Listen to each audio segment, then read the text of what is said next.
News India देख रहे हैं आप। मैं हूं आपके साथ नीतू गुप्ता। उत्तराखंड के बुलेटिन की शुरुआत करेंगे इस वक्त की बड़ी खबर के साथ। आपको बता दें, मुख्यमंत्री पुष्कर सिंह धामी ने ऋषिकेश एम्स का दौरा किया है। बाल रोग विभाग की यूनिट का शुभारंभ किया गया। बच्चों के इलाज में लोगों को मदद मिलेगी। उधर मंत्री सुबोध उनियाल भी सीएम धामी के साथ मौजूद है। बड़ी खबर इस वक्त की, यानी ऋषिकेश एम्स का दौरा किया है और फीता काटकर उद्घाटन किया गया है अस्पताल का। मंत्री सुबोध उनियाल भी उनके साथ मौजूद हैं। यहाँ पर बच्चों के लिए भी अलग से फैसिलिटी रखी गई है। तो ऋषिकेश एम्स लोगों के लिए एक बड़ी सौगात। और अब यहाँ का दौरा करते हुए मुख्यमंत्री पुष्कर सिंह धामी दिखाई दे रहे हैं। तमाम उन वार्डों में पहुँच रहे हैं जो वार्ड यहाँ पर अलग अलग वर्ग के मरीजों के लिए रखी गई है।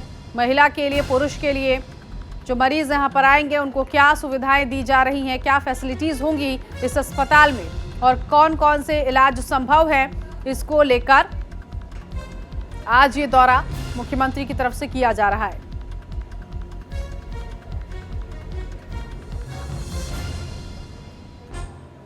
तो बच्चों के इलाज में लोगों को मदद मिलेगी। बाल रोग विभाग की यूनिट का शुभारंभ किया है एम्स का ये एक हिस्सा, जो कि बच्चों के लिए बनाया गया है और इस यूनिट में बच्चों का ही इलाज किया जाएगा। हितेश त्यागी इस वक्त हमारे साथ सहयोगी जुड़ गए हैं इसी खबर पर आगे की जानकारी के लिए। हितेश, ऋषिकेश एम्स का दौरा किया है मुख्यमंत्री ने और उनके साथ सुबोध उनियाल भी इस वक्त मौजूद हैं। किस तरह की फैसिलिटीज, क्योंकि एक यूनिट बच्चों के लिए तैयार किया गया यहाँ पर? जी बिल्कुल, देखिए उत्तराखंड के अंदर लगातार ही जिस तरह से स्वास्थ्य विभाग को लेकर काम किया जा रहा है, तो वहीं चाहे एम्स ऋषिकेश की बात करें या देहरादून का जो सबसे बड़ा मेडिकल कॉलेज है दून मेडिकल कॉलेज की बात करें, यहाँ पर भी करोड़ों अरबों रुपए खर्च करके यहाँ पर भी संसाधनों को इंस्टॉल किया गया है। तो वहीं एम्स की अगर हम बात करें तो एम्स में आज सुबह से ही मुख्यमंत्री पुष्कर सिंह धामी एम्स में मौजूद है और वहाँ पर उन्होंने एक बाल रोग यूनिट का इंस्टॉलेशन वहाँ पर किया है। अगर एम्स की अगर हम बात करें तो वहाँ पर 3 यूनिट ऐसी बनाई गई हैं जिसमें बच्चों को ही वहाँ पर उपचार किया जाएगा, क्योंकि पर्वतीय क्षेत्र से आने वाले जो बच्चे हैं, जो नई जो गर्भवती महिलाएं हैं, जो बाल बच्चे वहाँ पर आएंगे, उनके लिए ये यूनिट तैयार की गई है। और एक बड़ी बात यहाँ पर है कि PICU का भी यहाँ पर इंस्टॉलेशन किया गया है। जी बिल्कुल, क्योंकि जब इस एम्स की सौगात उत्तराखंड के लोगों को दी गई थी तो कहा यह भी गया था कि दूसरे जगहों से भी यहाँ पर डॉक्टरों को रखा जाएगा ताकि तमाम फैसिलिटीज़ लोगों को मिल सके, अच्छे से ऑपरेशन और तमाम जो इलाज है उसकी सुविधा भी मिल सके। तो जो बाल रोग विशेषज्ञ हैं उनको भी यहाँ पर नियुक्त किया गया है।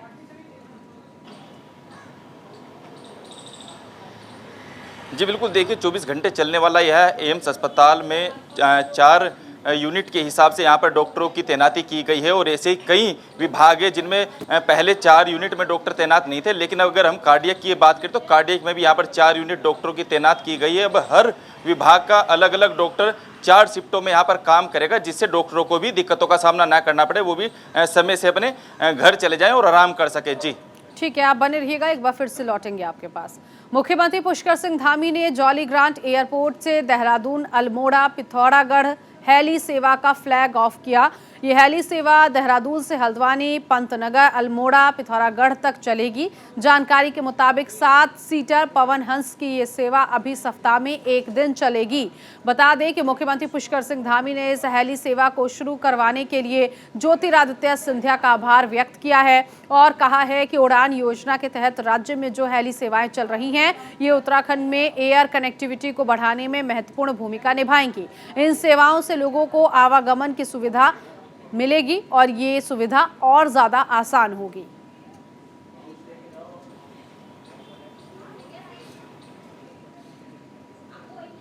भारत सरकार के हमारे नागरिक उड्डयन मंत्री ज्योतिरादित्य सिंधिया जी का धन्यवाद करता हूँ कि अभी पिछले दिनों मैंने उनसे भेंट की थी और उनसे अनुरोध किया था कि पवन हंस की एक तो सेवा हमारे यहाँ पर नियमित जो भी तय हुआ है नियमित सेवा हो। उन्होंने पूरा हमको आश्वासन दिया कि हम नियमित सेवा यहाँ पर चलाएंगे। इसके साथ साथ हमारे अनुरोध पर उन्होंने अल्मोड़ा भी, चूँकि इसमें जोड़ना था, पहले देहरादून से पंतनगर और पंतनगर से पिथौरागढ़ था, अब इस सेवा को देहरादून, पंतनगर, अल्मोड़ा और पिथौरागढ़ इस तरीके से किया जा रहा है। मैं इसके लिए उनका बहुत धन्यवाद करता हूँ। हमारे पवन हंस कंपनी का भी, वो जो काफ़ी समय से यहाँ पर सेवाएं दे रही हैं, उनका भी मैं धन्यवाद और शुभकामनाएं देता हूँ कि ये सेवा हमारे लिए उत्तराखंड के लिए एक मील का पत्थर साबित होगी। तो पवन हंस सेवा का शुभारंभ हो चुका है। हितेश लगातार हमारे साथ बने हुए हैं। हितेश, कितना आसान हो जाएगा सफ़र और जो टाइम स्केड है वो क्या तय किया गया है? कहां से कहां तक जाने के लिए कितना समय लगेगा और क्या टाइम टेबल होगा? जी बिल्कुल, देखिए पर्यटन के लिहाज से अगर देखा जाए तो लगातार जिस तरह से यहाँ पर पर्यटन को बढ़ावा दिया जा रहा है, तो वहीं पवन हंस एक कंपनी है जो लगातार यहाँ उत्तराखंड से अपनी सेवाएं दे रही है और एक हफ्ते में एक बार इसका समय रखा गया है और यहाँ से अल्मोड़ा, पंतनगर और पिथौरागढ़ के लिए ये हेली सेवाएं शुरू की गई है। और मुख्यमंत्री ने भी इसमें कहा है कि जिस तरह से पर्यटन को लगातार बढ़ावा मिल रहा है, उससे कहीं ना कहीं जो उत्तराखंड के आमजन है या बाहर से आने वाले जो पर्यटक है उनके लिए ये एक सहूलियत साबित होगी और मील का पत्थर साबित होगी। जी ठीक है, आप बने रहिएगा, फिर से लौटेंगे आपके पास। मुख्यमंत्री पुष्कर सिंह धामी ने रायपुर में आपदा से क्षतिग्रस्त सौंग नदी पर बने पुल का निरीक्षण किया। आज उसके बाद आपदा प्रभावित में चल रहे राहत कार्यों का स्थलीय निरीक्षण किया गया। सौंग नदी के किनारे जल्द चैनलाइजिंग का काम भी होने वाला है। आपदा से प्रभावित लोगों के लिए मदद के लिए सीएम धामी ने अपील की है और कहा है कि लापता लोगों के सर्च का काम तेजी से किया जा रहा है। आपदा में आवासीय घरों, कृषि भूमि, पेयजल लाइन, बिजली आपूर्ति का आकलन भी किया जा रहा है। आकलन के बाद जल्द ही लोगों को मुआवजा भी दिया जाएगा। तो कुल मिलाकर राहत कार्यों का स्थलीय निरीक्षण किया गया है मुख्यमंत्री की तरफ से। हजारों लोगों का आवागमन होता है। हमारे जहाँ सरकारी कर्मचारी हैं, आने जाने वाले लोग हैं, एयरपोर्ट को जाने वाले हैं, अन्य स्थानों पर जाने वाले हैं, उनको बहुत परेशानी होती थी। साथ में स्कूल के बच्चों को उसमें बहुत परेशानी हो रही थी। इसलिए हम लोगों ने एक डेडलाइन तय की, तो कल शाम तक ये लगभग इसका अप्रोच बनकर तैयार हो गया था और अभी वैकल्पिक व्यवस्था है और आने वाले समय में इसको और ठीक से किया जाएगा। बढ़िया जो मजबूत है उसका पूरा अप्रोच मजबूती से बनाया जाएगा। तो सौंग नदी का निरीक्षण किया है मुख्यमंत्री ने। हितेश लगातार हमारे साथ बने हुए हैं। हितेश, मुख्यमंत्री ने तो निरीक्षण किया, लेकिन यहाँ की व्यवस्थाएं इस वक्त किस तरह की है?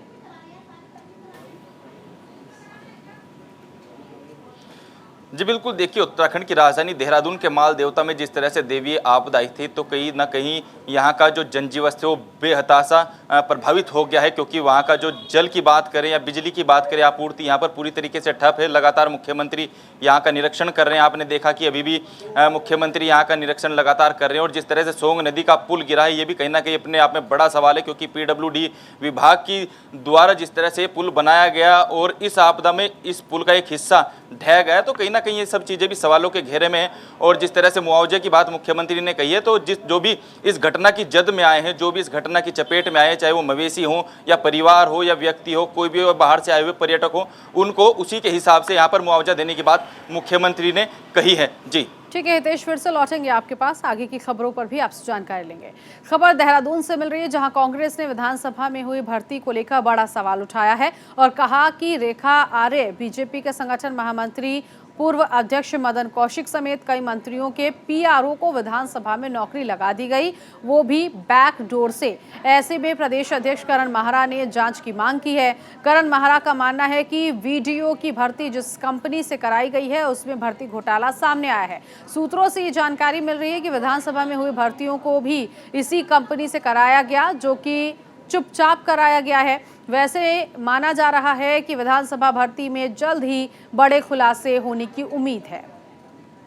इस पर भी हमने बात की है राज्यपाल महोदय से और हम आगे भी इस पर बातचीत रखेंगे, क्योंकि मंत्रियों के कौशिक साहब का जो PRO है वो विधानसभा में लग गया, रेखा आर्या जी का PRO विधानसभा में लग गया, खुद तो मुख्यमंत्री जी के दो OSD की पत्नियां विधानसभा में लग गई। इसका मतलब दाल में कुछ ना कुछ बहुत बड़ा घोटाला है और जांच वहां भी होनी चाहिए कि कैसे प्रभावशाली लोगों की पत्नियां, कैसे प्रभावशाली लोगों के PROs जो हैं विधानसभा में नौकरी में आए। इन सारी चीज़ों के प्रकरण की जाँच आवश्यक है।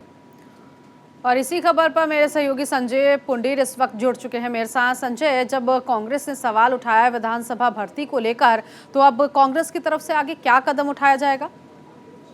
लेकिन ये लगातार ही आरोप और प्रत्यारोप का सिलसिला जारी है, क्योंकि हमने देखा है कि बीते दिनों विधानसभा चुनाव में भी इस तरह के आरोप भारतीय जनता पार्टी पर लगे हैं।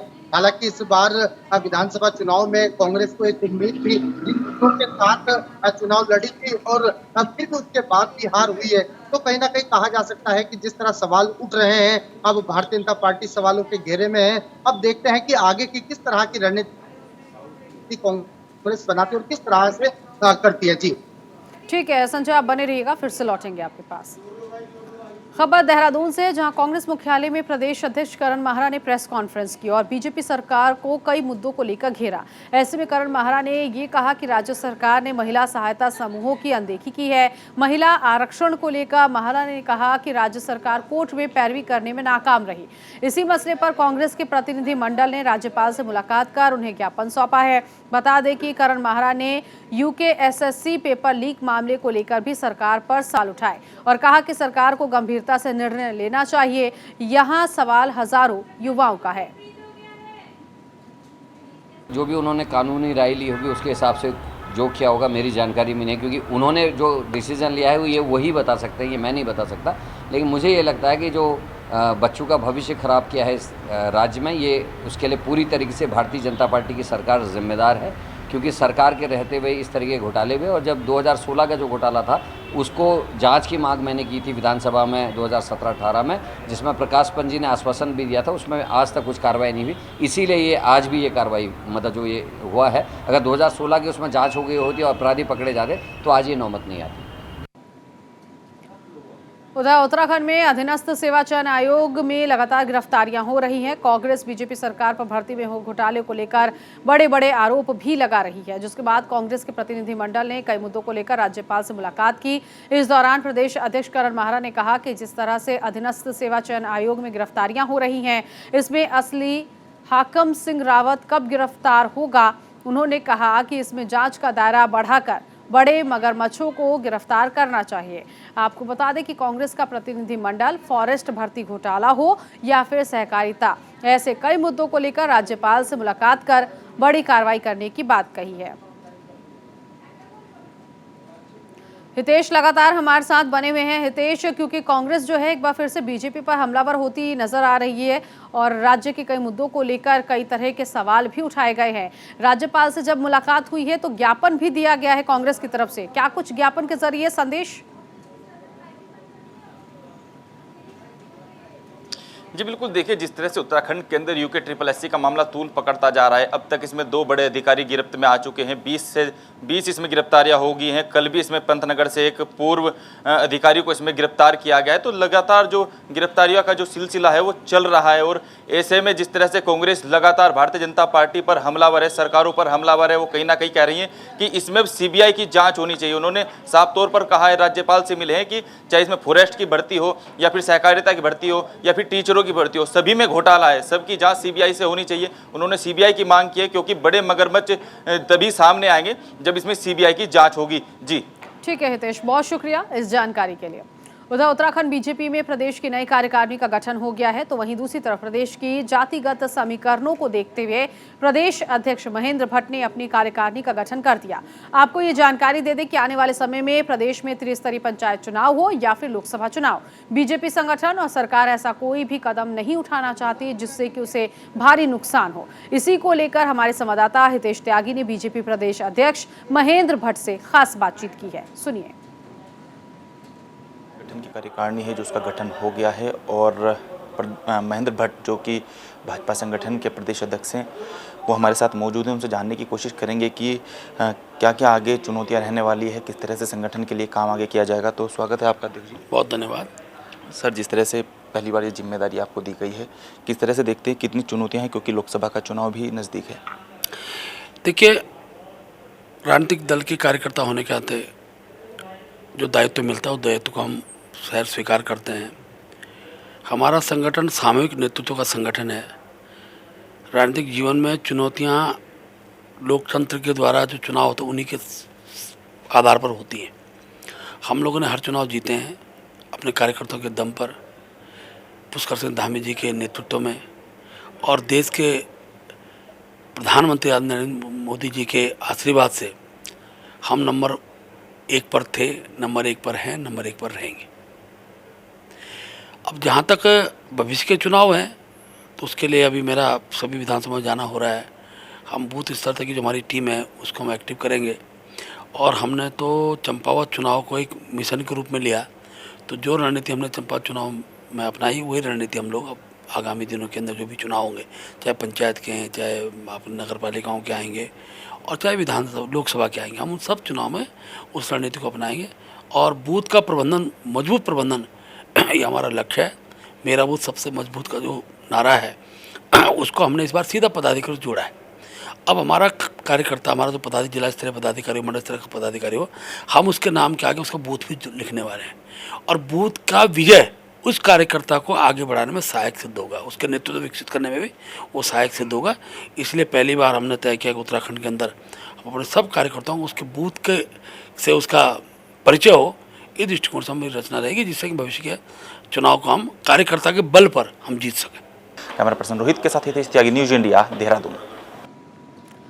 खबर हरिद्वार से है, जहां 19 अगस्त को रानीपुर के सुमरनगर में अताउर रहमान से बदमाशों ने गोली मारकर बाइक, नकदी और मोबाइल फोन लूट लिया। घटना की गंभीरता को देखते हुए अधिकारियों के निर्देश पर रानीपुर पुलिस और एसओजी की टीम खोजबीन में जुट गई। पुलिस एसओजी की अथक प्रयासों के बाद बदमाशों को गिरफ्तार कर लिया गया।